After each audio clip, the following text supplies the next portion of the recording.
For this episode, I'll be discussing the process of amendments between the House and the Senate.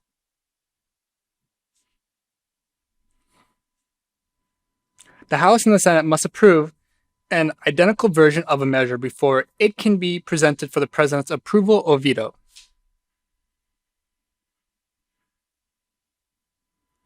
If the House and the Senate approve differing versions of a measure, the differences must be first resolved.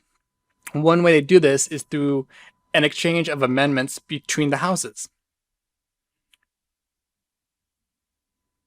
When the House or the Senate passes a measure, it is sent to the other chamber for further consideration.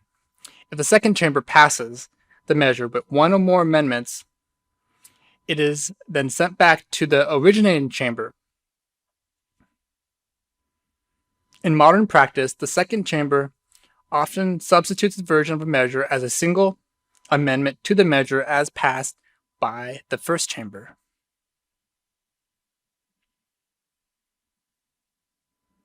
The first chamber then may accept the amendment or propose its own further amendment. In this way, the measure may be messaged back and forth between the House and the Senate in the hope that both houses will eventually agree to the same version of a measure.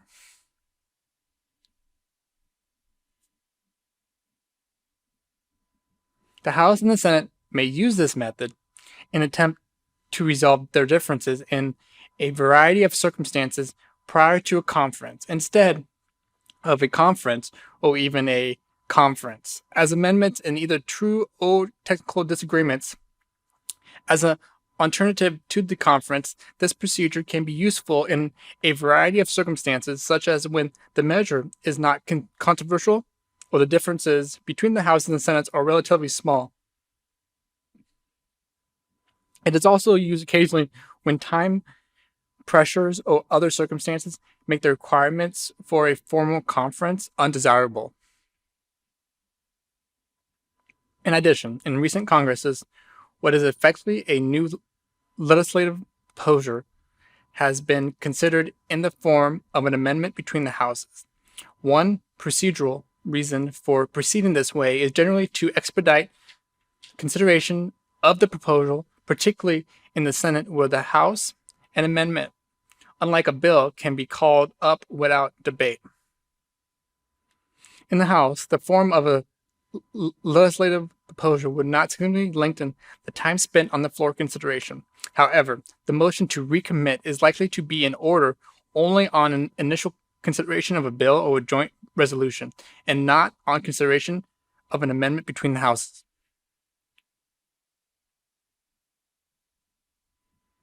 In an amendment exchange, when the House or the Senate considers an amendment of the other chamber, it is usually does not yet formally disagree to that amendment. At this stage, the House or the Senate may concur in the amendment, thus ending the process, or concur in the amendment with a further amendment of its own, proposing a new text to the other chamber.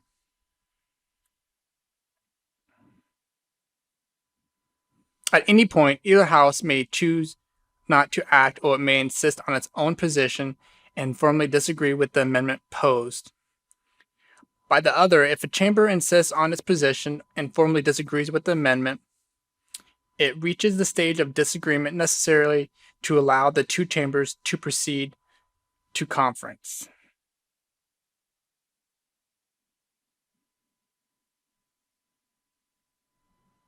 This procedure allows 2 degrees of amending. The amendment of the second chamber to the measure is considered the text that is subject to amendment. Each chamber thus has one opportunity to propose an amendment to the amendment from the other. The House may extend the amendment exchange to another degree. However, by unanimous consent, a motion to suspend the rules or under the terms of a special rule reported by the Rules Committee.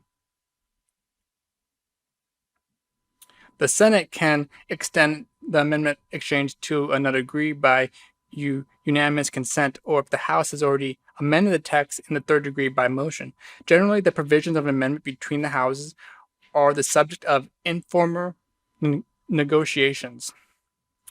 When the Senate passes a House bill with one or more amendments, it is messaged back to the House, where it is formally held at the Speaker's table.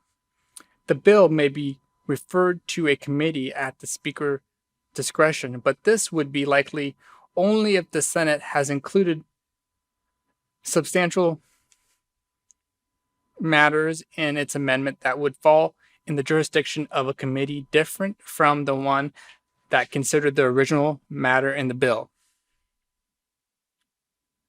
One limitation on the use of amendments between the houses is that before reaching the stage of disagreement, Senate amendments generally are not privileged in the House.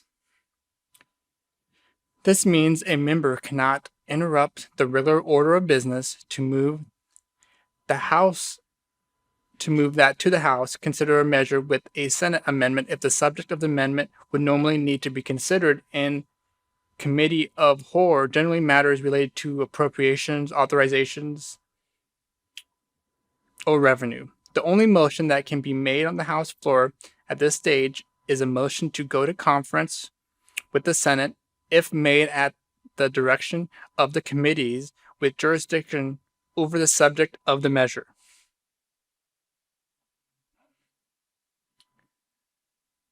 The House, however, may choose to consider Senate amendments by one of several methods that overcome this limitation. The House floor manager may ask unanimous consent to concur in the Senate amendments or concur with an amendment. Either case would normally only concur when the provisions in question are non-controversial, since objection by any member would cause the request to fail. This procedure does not allow for any debate, although another member will often reserve the right to object, allowing the floor manager to clarify the purpose and content of the request. As an alternative, or an objection is made to a unanimous consent request, the House may also consider Senate amendments either by a motion to suspend the rules when such a motion is in order or under the terms of a special rule. Senate considerations of a House amendments is less restricted by chamber rules. House amendments are privileged in the Senate, which means they can be brought before the Senate without debate. Any motion to dispose of a House amendment, however, is debatable. Under Senate precedents, before reaching the stage of disagreement, a motion to concur in the House amendments has precedence over a motion to disagree and go to conference, and a motion to concur with an amendment has precedent over either. The motion to concur with an amendment is subject to further amendment. In many cases, the Senate takes action on amendment of the House after negotiations that lead to the expectations that the amendment will be disposed of readily, often by unanimous consent. In the absence of such an expectation, the Senate could proceed to conference in order to negotiate a resolution to any serious disagreements within the Senate or with the House. If the chambers are using amendment exchanges as an alternative to conference, or if the House amendment before the Senate is in effect a new legislative proposal and not a compromise version of the underlying bill, then the Senate is likely to spend time considering the House amendment on the floor. Sometimes unanimous consent agreements are reached to govern the amending process on a House amendment, similar to the unanimous consent agreements reached on the bills. To end debate and bring the Senate to a vote, it might be necessary to invoke cloture or the motion to dispose of the House amendment.